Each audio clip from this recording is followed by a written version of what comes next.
In 2018, Dr. Luis Merlo first contacted me with his idea for a scientific treatise about the entities which Lovecraft revealed to the world in the 1920s and 30s. Naturally, I assumed it would be a work of fiction, but as Dr. Merlo began sending me more of his sketches, some of them stained by mysterious fluids or blackened by smoke, vapors, I started wondering, where was he getting these? One package came with a stinking bony claw, which he said was a deep one's hand. I was mystified. As these revelations accumulated, I naturally told Dr. Merlo that Petersen Games was interested in printing his work. I ignored all the evidence that it was more than just creative imagination and moved ahead with the book contract. Then, not long ago, his letters stopped. Nothing. I barraged him with emails and letters. Nothing. I anxiously called his phone number. Nothing. After 3 weeks of dead air, I was frantic. Citing an emergency, I was able to book an airline ticket and fly to Ecuador. I took a taxi to his doorstep, but the place was a shambles.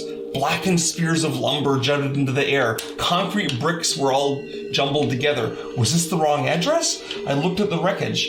It was darkened, but it seemed corroded, not burned. The nearest neighbor lived 100 yards away. I saw some children playing in the field and yelled to him. Did they see what happened?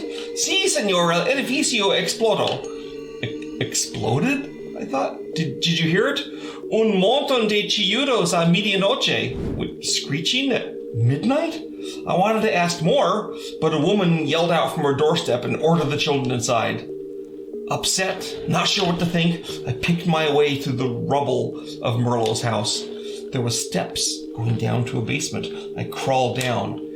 It smelled like the reptile house at an ill-kept zoo. There, in the dark cabin, I found a shoulder blade riddled with holes.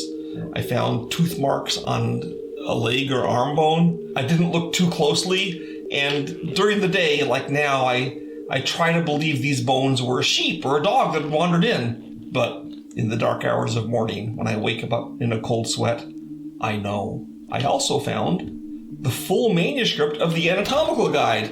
Well, I'd signed a contract with Dr. Merlo, so Petersen Games technically owned that, morally, if not legally. So I grabbed it and carried it out of that place of horror. What nameless dread did Dr. Merlo summon from the night sky? We may never know his fate, but we can profit from his wisdom. I know that knowledge, especially this kind of knowledge, is not always power.